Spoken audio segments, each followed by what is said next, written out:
His attitude toward women.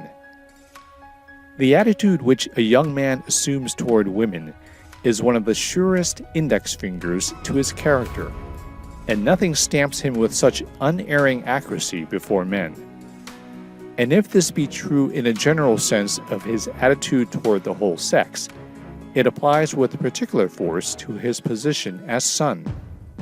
As is the son, so will be the husband, is a well-known saying. And it is likewise true that as is the son, so is the man. When a young man reverences his mother, it is easy for him to believe in the nobility of the sex to which she belongs, and it is a correct belief. That women are morally better and spiritually nobler than men should be believed by every young man. No ideal of the best and truest qualities of womanhood is too high for him to set for himself. Such a belief of his young manhood will become a conviction of his later manhood. I know that it is the fashion of some men to speak lightly of women and womanhood, and young men in their susceptible years are sometimes apt to listen to these low standards and inclined to accept them or be influenced by them. But of one thing every young fellow may be assured, that the man who speaks of woman in any but the most respectful terms is either a knave or a fool. Very often he is both. And this is one of the few rules in life to which there is no exception. I wish that young men would more closely associate their mothers with women in general, and realize that every slur cast upon women as a sex is a slur upon their mothers. This is the feeling which prompted General Grant to give a lesson in politeness which will always be told of him. The story is doubtless familiar to all how one evening an officer came into camp and in a rollicking mood said to those assembled, "I have such a rich story that I want to tell you. There are no women present, are there?" Whereupon General Grant, lifting his eyes from the paper which he was reading and looking his officer square in the eye, said slowly but deliberately, "No, but there are gentlemen present." The rebuke was masterly, and it is one which young men cannot too vividly remember.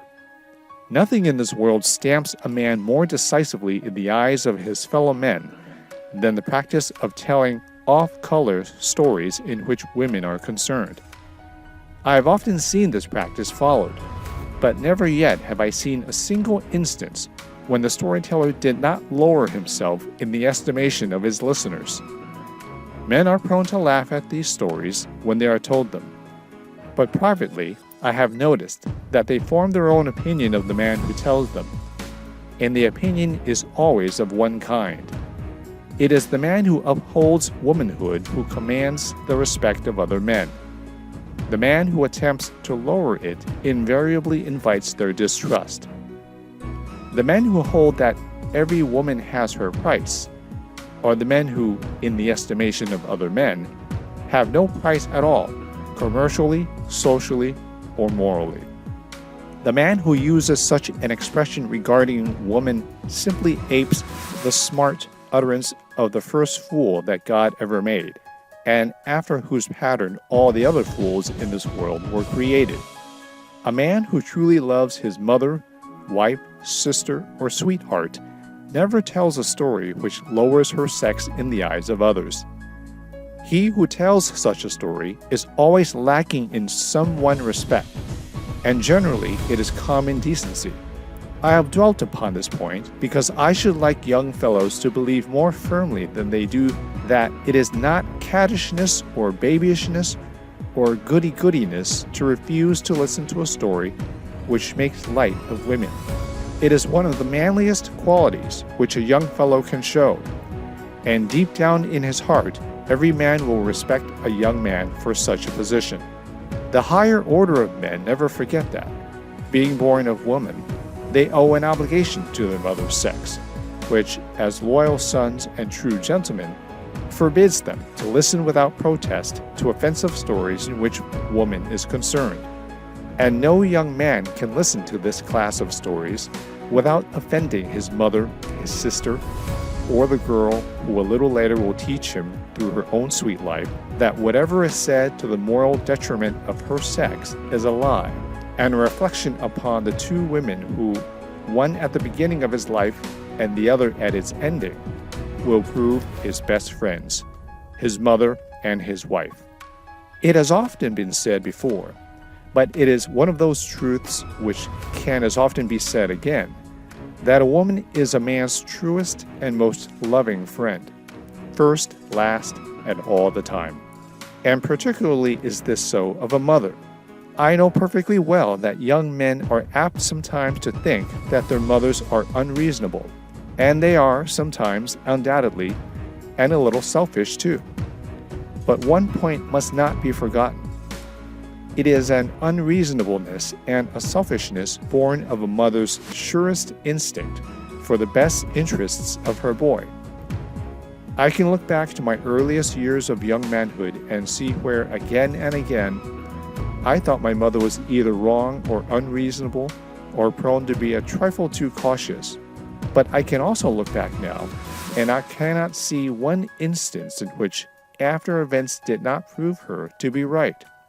And today, it is easy to say that if it has been given me to achieve even the smallest measure of success in my life thus far, it is all and entirely due to the influence of my mother, and to my absolute confidence in that influence.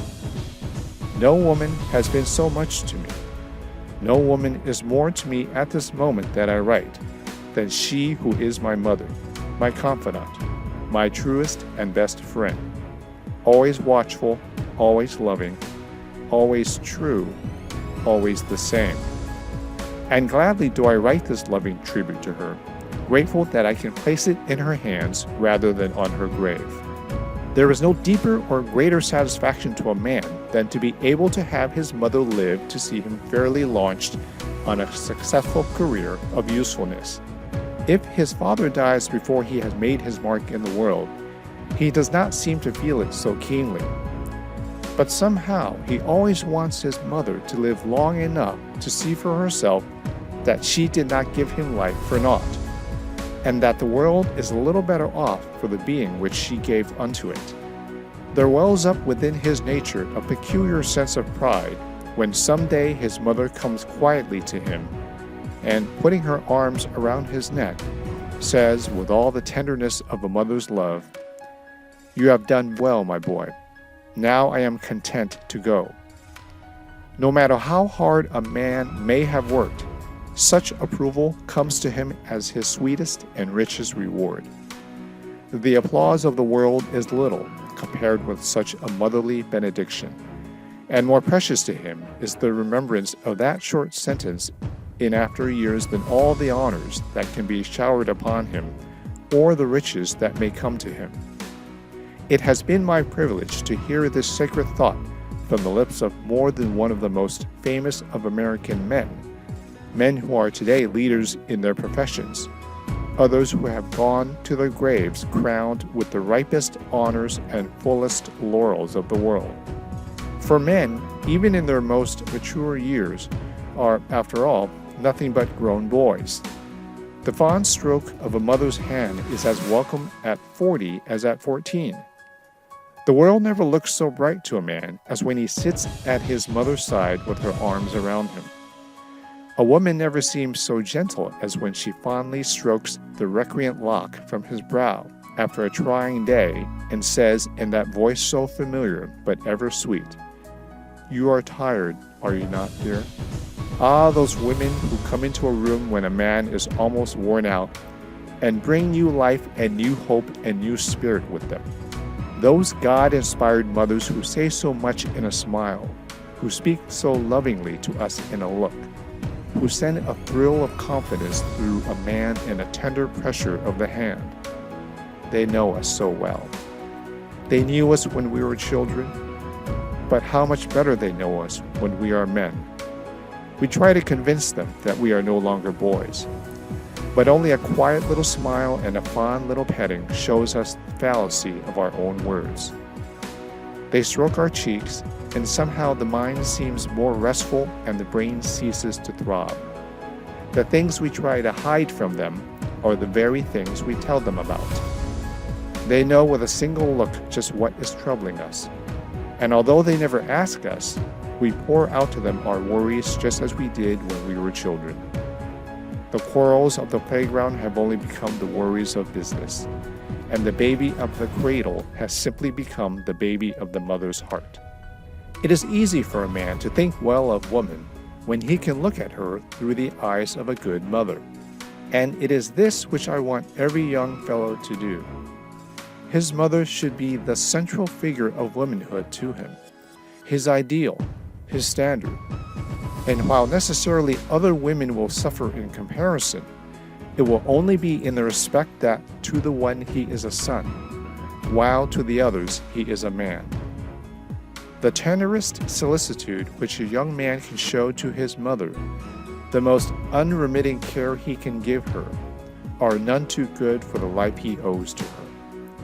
And the more tender his feelings for her, the stronger he will find his faith grow in her sex.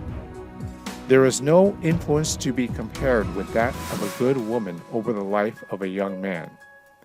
It means everything to him, his success in every phase of life. Men are by nature coarse and brutal. It is the influence of woman which softens them. And we ought to be softened as much as we can. The good Lord knows we need it badly enough. But no influence is productive of the best and surest results unless we make ourselves susceptible to it. If we lack faith in women, if we fail in the right ideal of womanhood, all her influence will be as naught upon us. From the beginning of the world, woman has been man's leader. She has made him what he is today. All the qualities which we admire in men come from woman's influence. And a young man starting out in life cannot trust to an influence so sure and so safe as that which comes to him from the being of whose life he is a part, or in whose heart he finds a supreme place. Man's best friend is the woman who loves him. That should be the faith of every young man toward woman. That should be his absolute conviction, and he should show it by an attitude of respect and deference toward her.